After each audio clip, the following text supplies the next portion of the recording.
Assalamualaikum warahmatullahi wabarakatuh. Di sini kami berdua akan menjelaskan siklus penerimaan kas. Saya Cindi Aziza Agustina dan teman saya Vida Ismaya. Siklus penerimaan kas yaitu sebuah rangkaian aktivitas bisnis yang dimana perusahaan menerima kas masuk yang berasal dari penjualan tunai dan piutang suatu barang atau jasa dari pelanggan yang dilakukan dalam bisnis normalnya.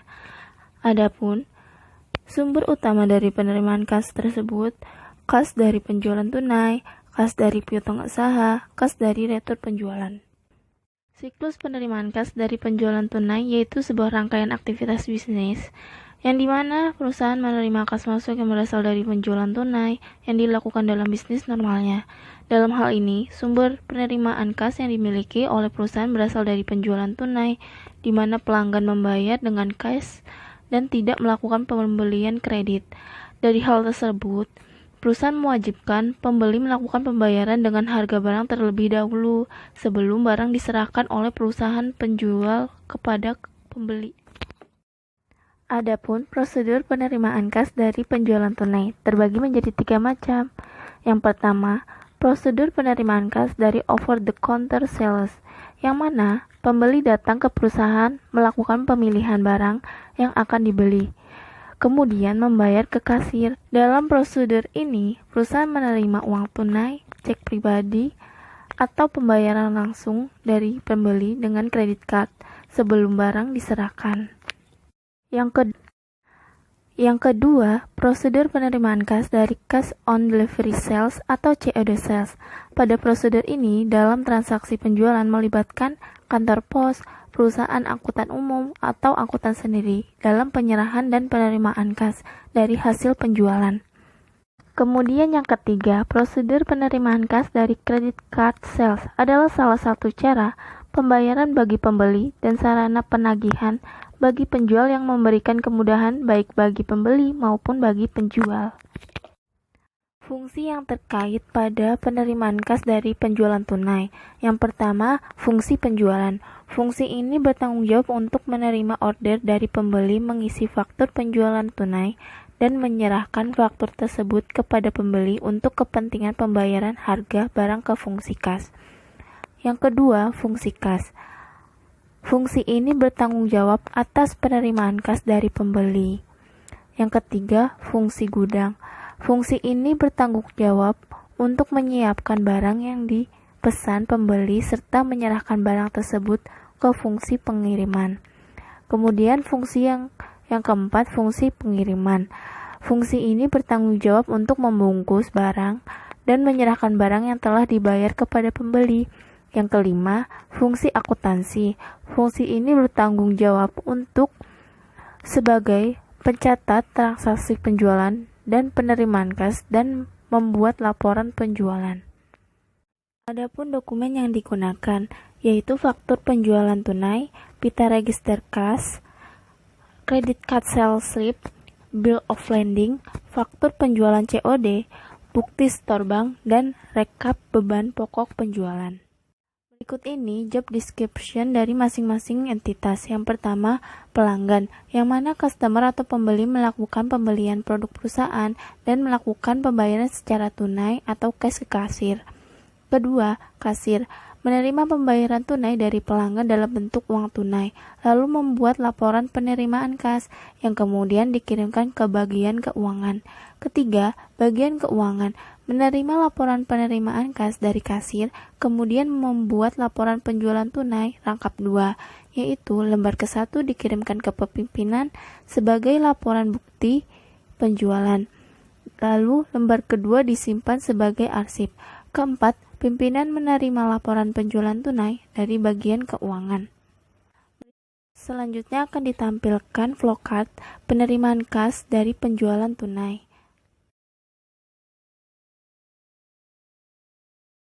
Siklus penerimaan kas dari piutang, yaitu rangkaian aktivitas bisnis di mana perusahaan memiliki penerimaan kas atau kas masuk yang berasal dari piutang pelanggan.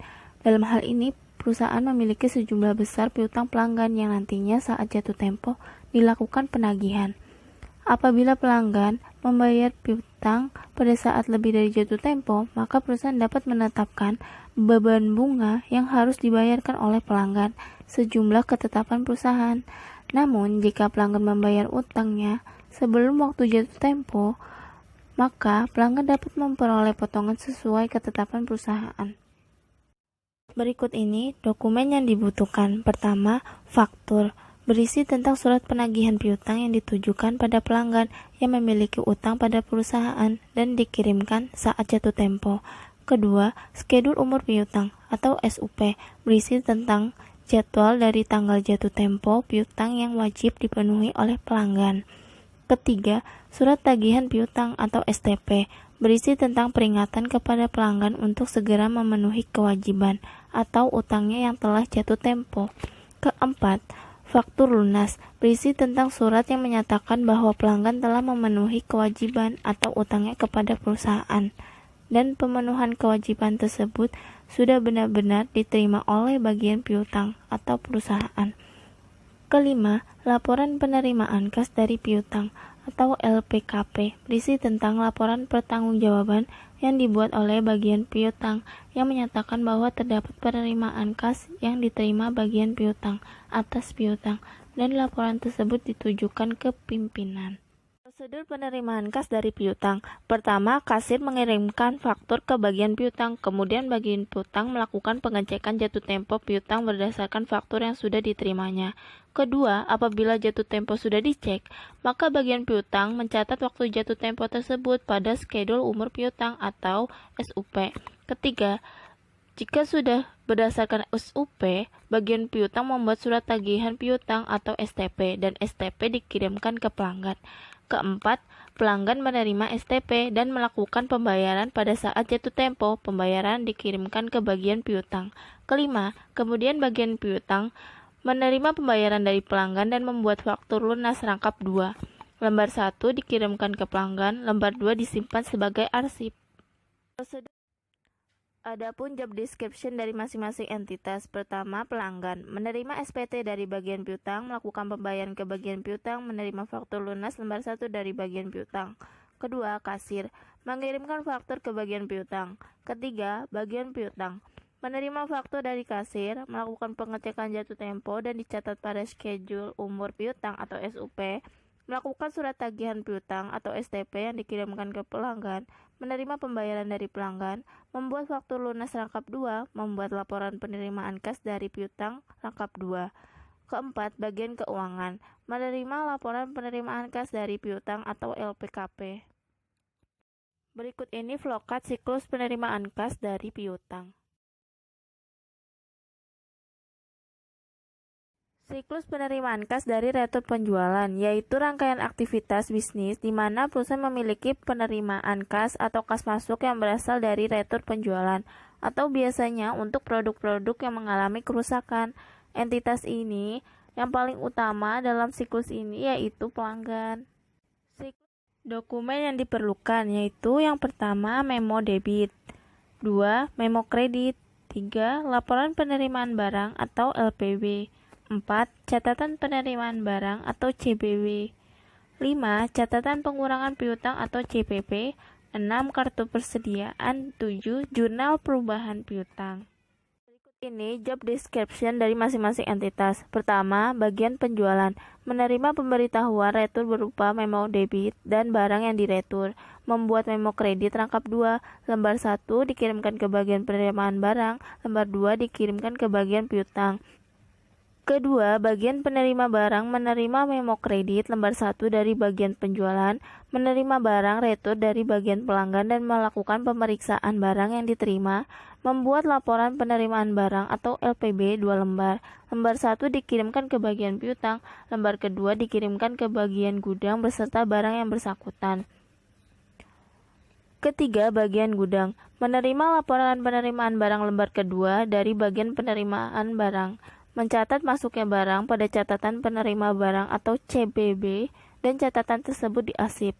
Keempat, bagian piutang menerima memo kredit lembar 2 dari bagian penjualan, mengirim dokumen berupa LPB lembar 1 dan memo kredit lembar 2 ke bagian akuntansi persediaan. Berdasarkan LPB lembar 1 dan memo kredit lembar 2, bagian piutang melakukan pencatatan dalam catatan pengurangan piutang atau CPP.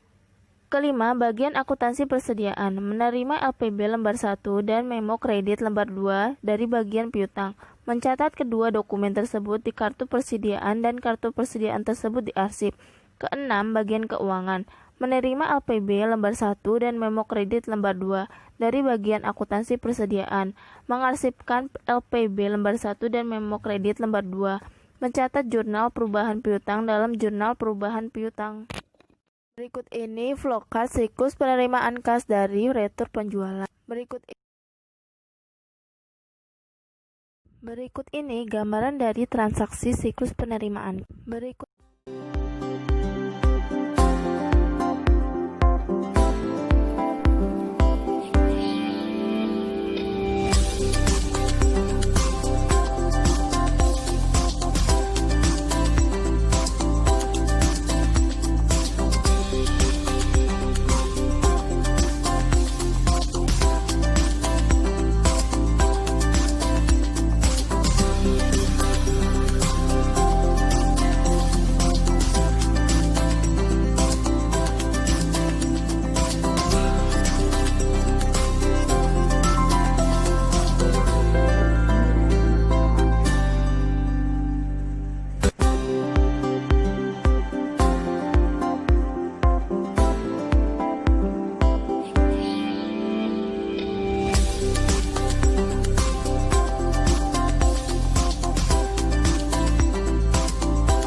Sekian materi yang kami sampaikan. Mohon maaf jika banyak